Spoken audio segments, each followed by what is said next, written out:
Morning po sa ating lahat. So, nagpapatuloy po tayo sa ating pag-aaral ng 1 Thessalonians. Mamaya po ay may baptism tayo, so stay lang po tayo. We hope to finish before 10:30 para po sa ating baptism. And we welcome also, salamat sa pag-join sa ating mga worshipers online.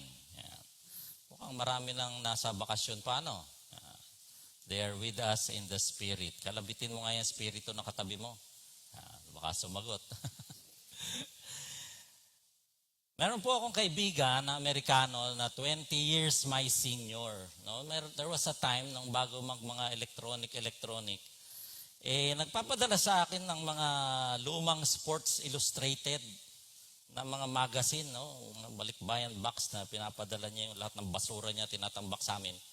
Meron po isang storya sa Sports Illustrated na intriga ako tungkol dito po sa, kilala niyo ba ito? Kilala niyo yan? Ay, hindi po yung boksingero, sorry. Clarify natin. Yung referee, yung referee na yan, mga kapatid, ay si Richard Steele. Siya rin po ay professional boxer. In fact, retired din siya na referee at siya ay nasa International Hall of Fame, Boxing Hall of Fame na referee. Ano po? Tapos, may article po akong nabasa noon na ito daw po palang si Richard Steele ay siya rin po ay blackjack supervisor sa Golden Nugget Casino sa Las Vegas. So, pwede po, okay lang naman yun, di ba? Doon talaga, daming, kailangan ng trabaho doon talaga, doble-doble. Ito pa yung isa pa niyang trabaho, mga kapatid. Siya raw ay isang ordained Protestant minister at the Calvary Southern Baptist Church in Las Vegas. Isip ko, pwede pala yun, pastor kapag linggo, paggabi, nasa casino ka, nag-blackjack, tapos pag may panahon pa, referee. Kanya-kanya naman pong conviction yan, mga kapatid. Hindi mo tayo nagja-judge, Pero nagulat lang ako, na-intriga lang ako sa ganyan. Huwag natin siyang i-judge. Pero sabi po ng isang author, si John W. Stott, sabi niya, true gospel ministry is not really a professional career. It is a passionate love affair.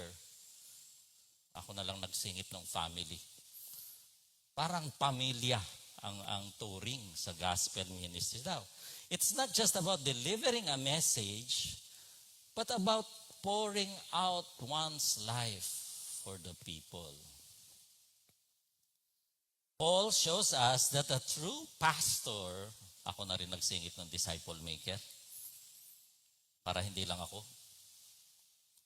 tayong lahat, doesn't just give sermons or Bible study lessons or go through materials. He gives himself.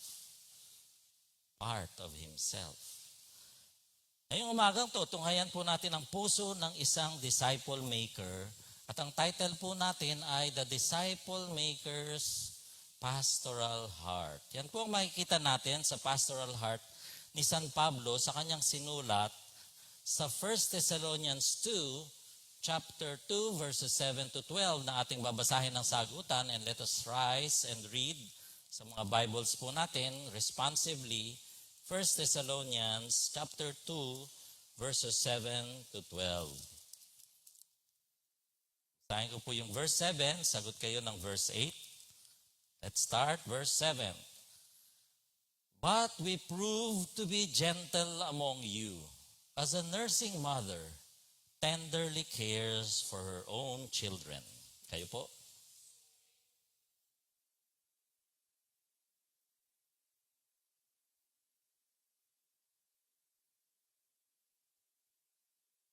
Verse 9, for you recall, brethren, our labor and hardship, how working night and day so as not to be a burden to any of you, we proclaim to you the gospel of God.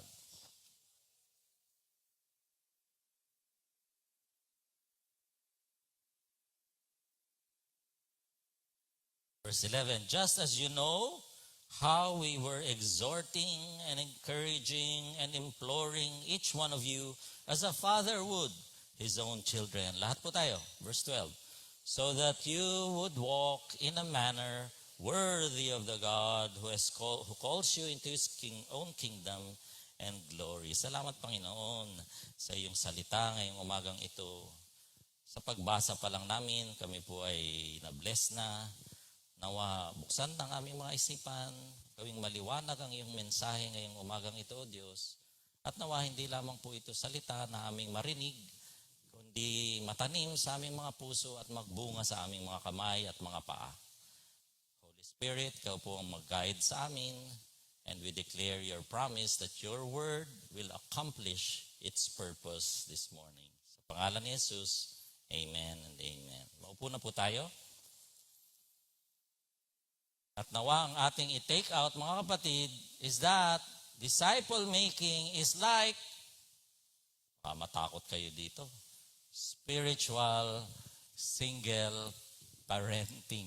Ako, sino naman gusto maging single parent? Mabuti na lang, nauna yung kanta natin kanina na lahat naman tayo ay nakaranas ng pag-ibig ng Panginoon. And so, by the end of this message, we pray that we will be forever reminded that an authentic disciple and authentic disciple making requires both the warm, tender, loving care of a mother and the intentional direction of a father.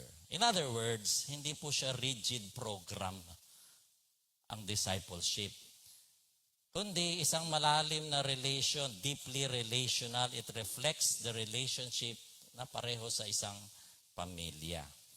And as the disciple maker, we are challenged to become spiritual parents. At yan po ang turing ni Pablo kay Timothy, di ba? Father. Fatherings.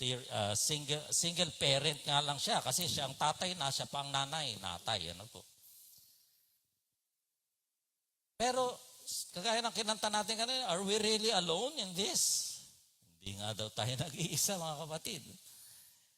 Never. Why? Because we have the Holy Spirit every step of the disciple-making way. Every step of the disciple-making journey, kasama po natin ang Holy Spirit.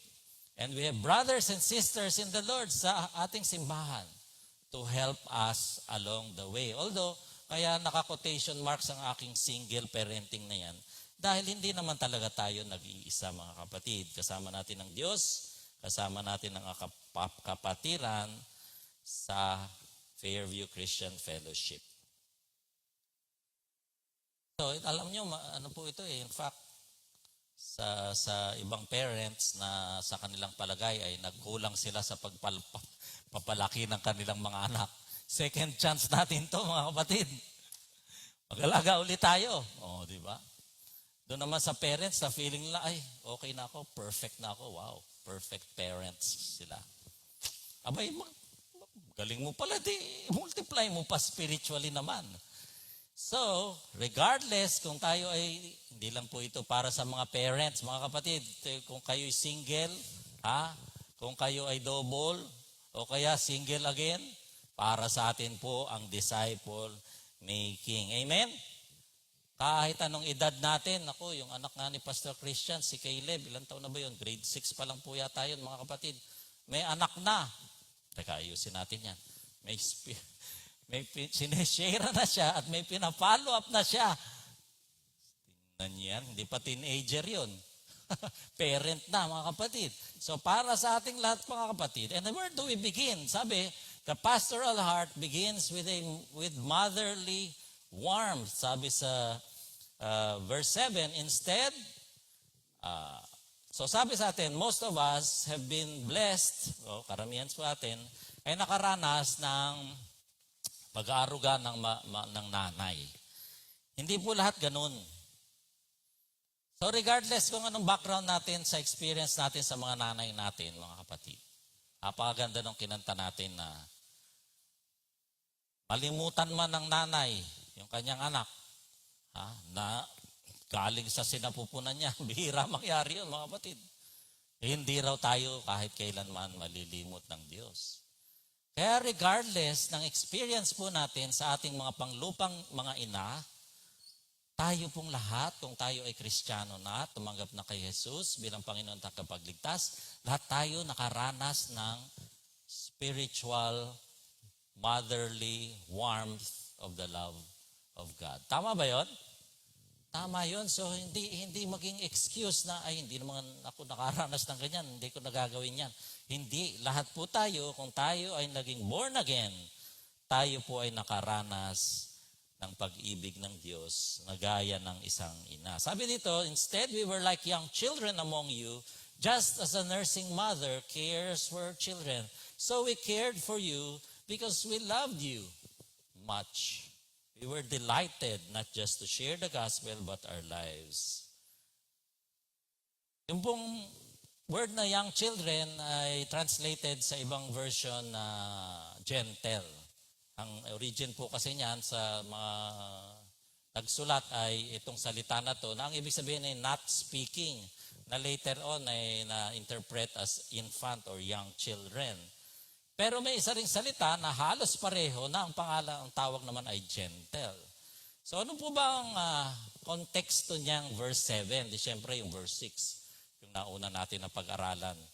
Last week, sabi doon, bagamat kami ay may karapatang humingi ng suporta sa inyo bilang mga apostles, sabi ni Pablo, hindi namin ginawa yung karapatan na yan. Hindi kami nag-feeling entitled, sabi niya. Instead, what did we do? Sabi diyan sa verse 7, instead, we became like a small child to you. Small, siguro small, less than, not speaking pa nga eh. So, tumahimik lang sila. Ibig sabihin, hindi po sila humingi, hindi nila inassert ang kanyang karapatan na suportahan, kundi nagtrabaho po sila. Kaya nasulat dyan, not speaking, not asserting their authority and right for proper wages, for double honor pa nga, sabi sa ibang verse. So dito makikita natin that instead, he remained quiet. Si Pablo po, working himself in order to support himself so as not to be a burden to the church. In fact, sabi po ni Pablo, because like a nursing mother daw po siya who cares. Ayan, may makikita kayong mga picture siguro sa inyong mga, mahilig kayong magganyan-ganyan sa mga cellphone nyo. May mga picture dyan sa mga blizzard, may natatagpuan sila na aso na naka-curl na gano'n, tapos may tuta, may mga eagles na naka-gano'n, nasa snow. Tapos nung tinahaya nila, may buhay na chick, may buhay na sisiw ng agila, nabuhay siya. Bakit? Kasi pinotektahan ng nanay para hindi mamatay sa lamig. Ang namatay sino? Yung nanay. Ang cares po dyan ay ang salitang ito na Griego, na ang ibig sabihin na it impart warmth, to cherish, to nurse, to nurture, to comfort. Bihira naman po yung ina na nagtatapon ng anak. Nababalitaan naman din natin yan. Natatagpuan sa basurahan o kaya iniwan sa inodoro. May mga ganun din tayo na babasa. Ano po? Karamihan ng mga ina nag-aaruga sa mga anak. Hawak sa dibdib. Kaya nga ngayon, bawal na ang bottle feeding. Paglabas ng baby, diretso sa nanay. Kasi marami ang ebidensya na nagpapatunay na napakalaking advantage o benepisyo sa bata at ina. Yung agarang maka-breastfeeding. Bawal ang bote sa mga ospital ngayon. Nawa, ganyan din ang ating pagturing sa ating mga sinesharan. Sa ating mga fina-follow up. Nawa, ang ating pagturing ay pag-aaruga, pagkalinga, tulad ng isang ina. Ano ba po yung mga, biglang naging Mother's Day to? Ano ba ang mga naging nanay? Abay, unang-una, sakripisyo po yan. Pag kayo po ay nanganganak, yung sabi nga ng matatanda, yung isang paa mo ay nasa, saan? Hukay, tatabunan na lang ng lupa, mga kapatid. Ganon. At risk talaga ang buhay ng ina kapag siya ay nanganganak. Hindi lang yun. Hindi naman natatapos na luwal mo na yan. Okay na eh. Nako po, sunod-sunod na yung gabi na ikaw ay kulang sa tulog. Mukhang nakaka-identify sa akin yung mga bagong nanay dyan. Hello. Diba? Kala mo tapos na, hindi pa, simula pa lang ng paghihirap. Pero mabait ang Diyos. Alam niyo kung bakit? After so many years, nakalimutan na namin yung hirap na yon. Nakalimutan ko na nga yung pagpupuyat. Dahil sa mga anak namin, matatanda na kasi yung anak namin. Ano po bang ginawa niyo nung time na yun na bago nga? Malay namin, God so mercifully wiped that out of my memory. Dahil ang hirap-hirap nung galing pa kaming duty sa PGH, tapos, hindi mo na maalala. Basta mahirap. Ganon, mabait ang Diyos. Nakalimutan ko na yung detalye. But sacrificial, hindi lang yun. Patient yan. Ang mga magulang, mga nanay ay patient. Ano pa? Kumakain siya para merong maging, kain kayo ng gulay, na masabaw, na may malunggay, na may, para merong gatas. Kaya, dapat tama yung kinakain ng nanay. Kasi minsan naman, mali yung kinakain ng nanay, so dumapunta sa anak. Ganon din tayo mga kapatid. Tayo kumakain ng salita ng Diyos para meron tayong ipakain sa ating mga sinesharean o pina-follow up. Baka naman kung ano-ano ang ating kinakain, tapos paglabas, sineshare mo, maling doktrina na pala. Iba ang Diyos ng Old Testament, iba ang Diyos ng New Testament. Naku po, saan yung napulot yan doktrina na yan? Mali. Careful po ang mga nanay sa kanilang kinakain. Para yung kinakain nila nutritious, para lalabas na gatas para sa kanilang mga anak. Ganon din po tayo sa disciple making. Ano pa?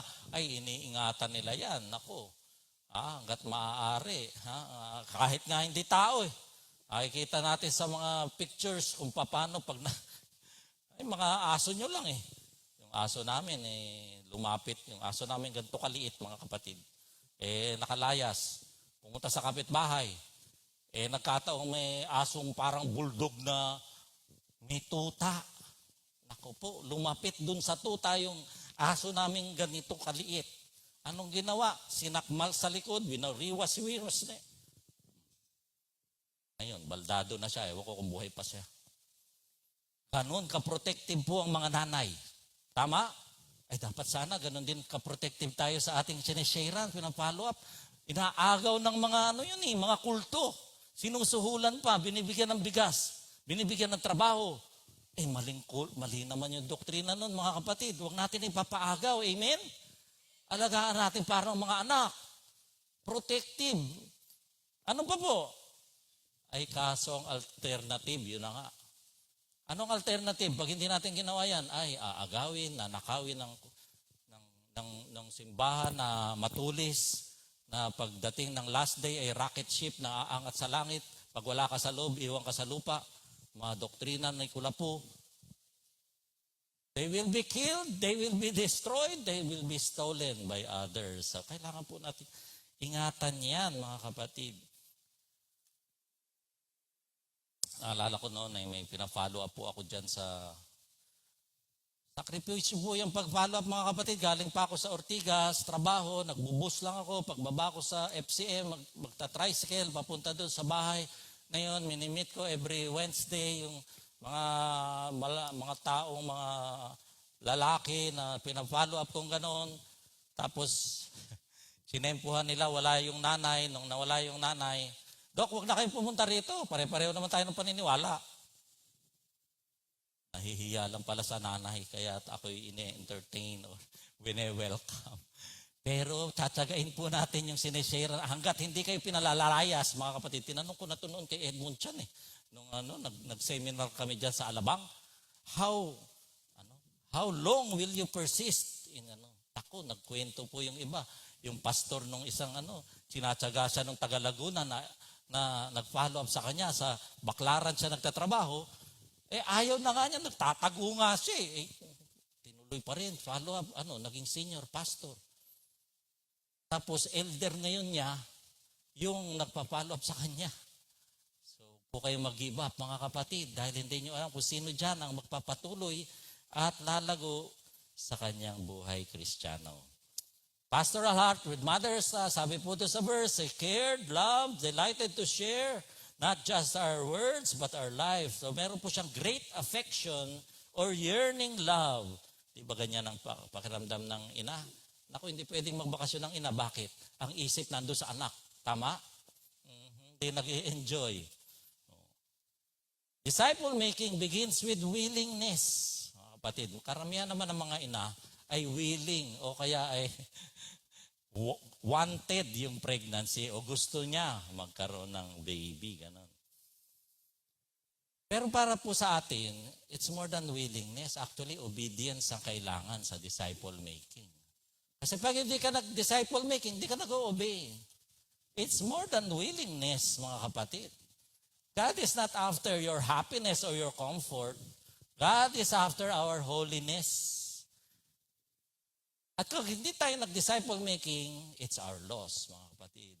Hindi natin nararanasan yung saya ng makita mo na bagong naging born again, na-sharean mo, nag-born ng kinaga mo, tapos later on siya na, di ba gano'n ang mga bata, pinapakain mo muna, tapos marunong na kumain, tapos pag malaki na, ayun, may trabaho na, bahala na sila sa buhay, hindi ka na naalala. Pero yun ang layunin natin sa ating mga pina-follow up. Yung iba dyan, nagiging napupuwersa maging nanay. Ano po, hindi plano. But ordinarily, pinaghahandaan ng nanay, pinaghahandaan ng pagiging ina at pagiging ama. Love should motivate us to share the gospel. So willingness nga, pero mga kapatid, hindi ka willing but you want to obey God, secondary na lang yung willingness. Mas importante yung mag-obey. Tama? Anong love language ng God? Obedience is the love language of God. Sabi niya mismo sa kanyang salita. That's why we follow up.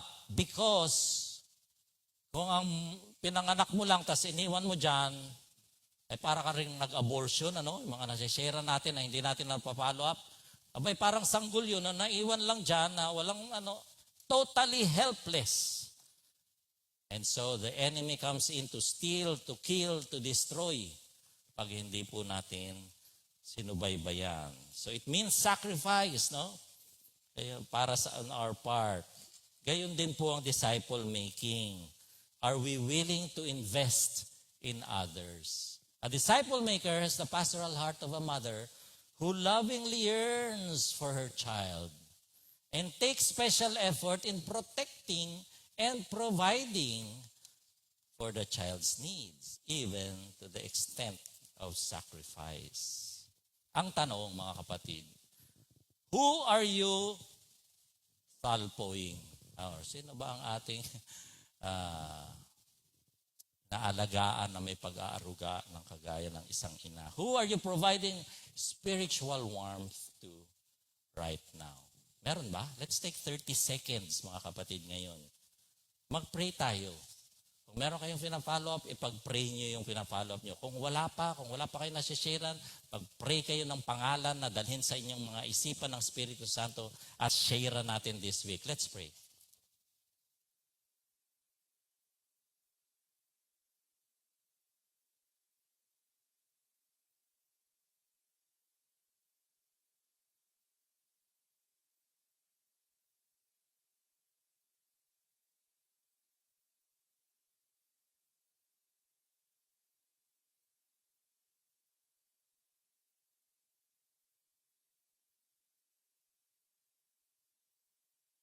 Amen. Disciple making is like spiritual single parenting. Secondly, a disciple maker has the pastoral heart with credibility of sacrificial integrity. Sabi sa verse 9, surely you remember kung paano kami naghirap sa inyong kalagitnaan, araw at gabi. You are witnesses, sabi ni Pablo. So, yung integrity po na yan, anong sabi? Toil and labor. Ang labor po ay yung internal fatigue na nararamdaman ni Pablo sa hirap ng kanyang gawain. Ano po ang hirap ng kanyang gawain? Either daw po siya ay tent maker or tagagawa siya ng mga leather items. Ano po? Mga leather. Mahirap po kaya palambutin yung leather. Malaking trabaho. Hudyo po si Pablo eh. Ang mga Hudyo daw po, pag nag-aral, nag-aaral sila ng Torah, ganyan, kasama na doon ay pumipili sa nila ng isang vocation o kaya linya. So si Jesus, carpentry, kasi carpenter tatay niya. Si Pablo, pinili tent making o kaya ay leather goods ang kanyang ginagawa. At mahirap po yun dahil night and day. Bukod dyan, sa internal fatigue, meron ding hardships which are external difficulties na kanya pong na-encounter sa kanyang pagtatrabaho. May persecution nga eh. Iba pala ang Diyos mo. O di, mag-imbento ka ng sarili mong leather, hindi ka namin bibentahan ng kambing. Kailangan mo yung leather ng kambing. Gumawa ka ng kambing. Ayaw siya bentahan. So meron ng internal fatigue, may external persecution pa, oppression, and the social stigma of being a born-again Christian sa kalagitnaan ng pagan society na yon. So nakikita po natin dito, Paul's work spoke about the sacrificial integrity. He toiled because he loved them. He loved the Thessalonian believers and wanted to help them as much as he could, in spite of external hardships. Pangalawa, sabi po sa verse 10, you and God as witnesses. Akalain mo, lakas ng loob po ni Pablo dahil yung kanyang walk with God ay isang bagay na nakita ng mga believers at hindi siya natatakot sabihin kahit Diyos ang ating saksi. Ako, masasabi mo ba yan? Diyos ang saksi. Saksi. Kung paano daw siya naging holy. Ano yung holy? Fulfilling God's duties assigned to Him. Righteous. Ano yung righteous? Integrity. Uprightness. And blameless. Wala kang maisusumbat kay Pablo daw. Kahit nga daw yung kanyang suporta sa sarili niya para hindi maging pasanin sa mga believers ay hindi pwedeng isumbat. So, his life matched his lips and his labor. So meron siyang authentic and consistent life. Wala pong kaplastikan na makita kay Pablo. So the credibility as shown is just justified by Paul's work and by Paul's walk. And Paul invited the Thessalonians to look at his life. Alam niyo po, sa training sa pagdodoktor, meron kang aralin textbook. Pero ang pinakamabilis mong matutunan, mga kapatid, ay kung nandun ka mismo. Kaya meron tayong on-the-job training sa mga doktor. Ang tawag po dyan ay shadowing. Shadowing, ikaw yung anino ng consultant. Buntot-buntot ka dun. Lalo na sa emergency room, para, ang karaniwan po, kahit doktor, nagpapanik yan. Kailangan yung alam mo kung paano ang pag-behave o pag-approach sa isang emergency problem. And the best way to learn is by shadowing. At yan po ang iniimbita ni Pablo sa mga Thessalonians. Shadow me as I shadow Christ. Wow. At nawa yan po ay mangyari sa atin, sa ating paggagawa ng mga disipulo. Disciple making involves allowing people, your disciples, to see you in ordinary, day-to-day life. Kaya hindi lang yung sa small group setting, imbitahin nyo silang mag-badminton, imbitahin nyo silang pickleball o kung ano man. Para nasa labas kayo, hindi lang yung nasa classroom at nasa simbahan. Kasi siyempre sa simbahan, banal tayong lahat, banal. Paano kung nandun, sa labas? Paano? Yun ang gusto nating maging example kung paano tayo mag-handle ng pressures of life. A disciple maker does not need perfect theology.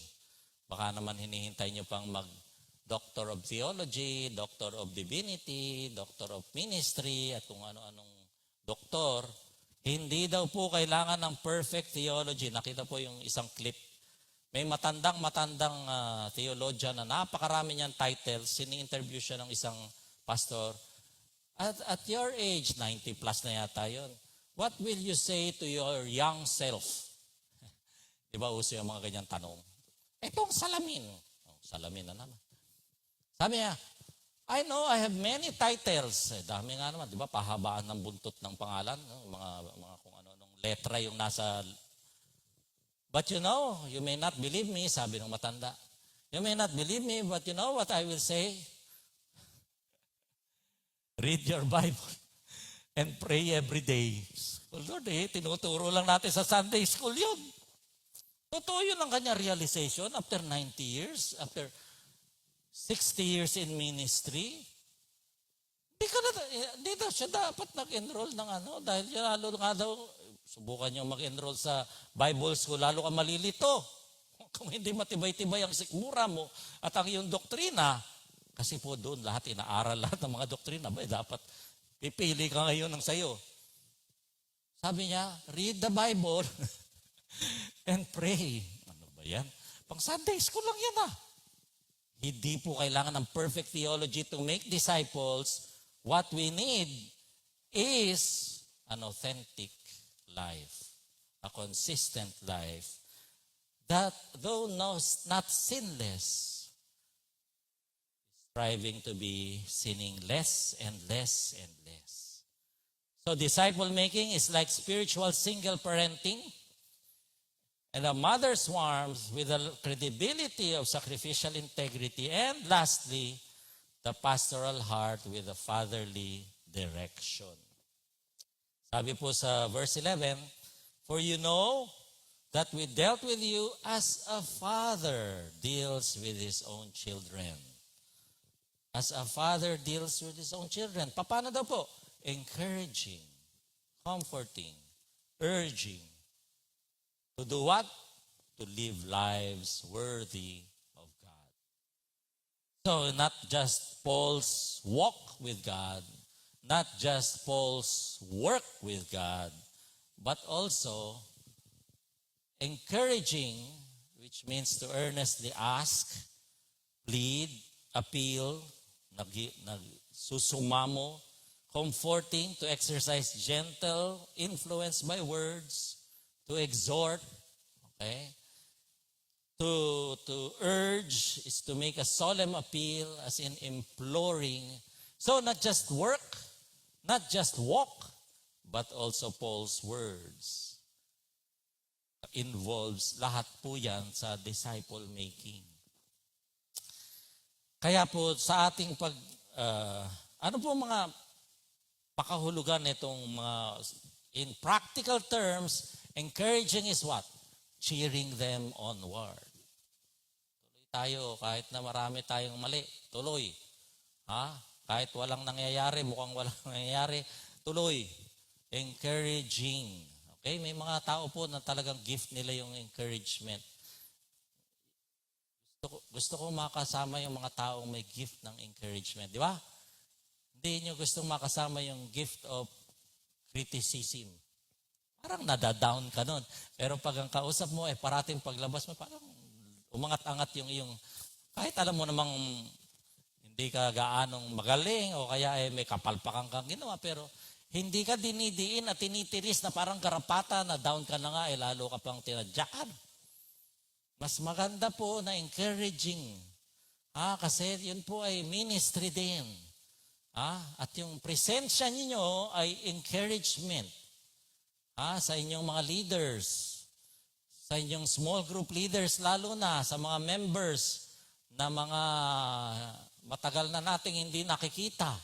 Kung kayo po ay nandun sa small group meeting, kayo po ay encouragement sa inyong small group leader. So, cheering them onward. Hindi cheering them backward. Mahirap naman yung backward. Dapat onward. So, ibig sabihin, kung may mali man, it's also comforting, consoling them when they stumble. At madadapa ang ating mga bagong mga mananampalataya. Wala naman pong hindi nadadapa. Meron po talaga mangyaring ganyan. But our role as disciple maker is like a father, is like a parent, is like a mother. Tutulungang umahon, hindi yung nakadapa na ay, sige, diyan ka muna. Relax ka lang dyan. Lalo mo pang diin. Hindi. Is to help them get up when they stumble. Urging is imploring them with loving words to keep, again, what? Moving forward. In spite of failures or mga challenges na hinaharap. Kung kayo po ay mag-aaral mag-drive, required na po ngayon ang kayo ay mag-enroll. Okay? Praise the Lord. Nung panahon ko, hindi pa required. Ang kailangan mo lang ay fixer.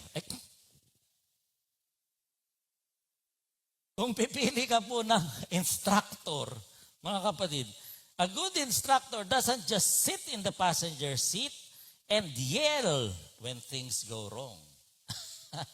Kung puro, hey, nauuna pang nagpapanik yung instructor mo, paano ka matututo nun? Ha? So, dapat siya relaxed. Ha? First, they need to comfort the nervous driver. Yung student driver dapat ang ninenervyos, hindi, hindi yung instructor. Kung nauna ka pa nagpanik, paano na? Ano pang gagawin niya? Finally, sabi niya, they cheer. Then they also cheer them when they get it right. Uy, ang ganda ng pagliko mo dyan. Uy, tamang-tama yung pag-apak mo ng brake. Kalkulado. Perfect. Ganyan. Di ba? Cheering them. And, ano pa? When approaching a dangerous intersection, yung tono ng boses niya, dapat po ay seryoso rin. Because, malaki ang, the stakes are high pag nagkamali doon. Dapat seryoso rin. So as a student, instructor sa driver, kaya may mga nakikita tayo dyan sa mga kotse, no? Na ang bagal talaga. Mababasa mo naman yung, please be patient, student driver. Okay, sige na nga. Huwag mo nang businahan, student driver nga eh. Problema kung yung may signboard na ganyan, mas makaripas pa sa'yo. Instructor na po yun pag gano'n ang pagdadrive. At lahat po ito ay saan patutungo? Sabi sa verse 11 to 12. Anong target goal sa verse 12? To walk, to live lives worthy of God. Wow. Pakataas po nun, mga kapatid, ang buhay na karapat-dapat sa Diyos o pararangalan ng Diyos. Bakit? Dahil siya ang tumawag sa atin para sa kanyang kaharian at kanyang kaluwalhatian. What does that mean? Do, be what He was in His steps. Ano yun? Christ-likeness. Yun ang calling natin, to become Christ-like disciples. And what else? To render back to Him what He deserves for what He has done for you. Siya ang primary example natin of a warm, loving mother, of sacrificial integrity. Siya ang model natin ng intentional fatherhood. So render back to Him what He deserves. Kasi ano ba? Ikaw nga ang nakatanggap ng ganun. Sacrificial love, the warmth of a mother, the direction of a father. Kaya ine-expect niya tayo rin ay magbigay ng ganun sa iba. And what is that? That is our spiritual disciple-making, our spiritual parenting, our spiritual multiplication. The great command, love the Lord your God. You cannot love the Lord your God without loving your neighbor. And as you love, you fulfill the Great Commission. The best way to love others is to share the gospel with them.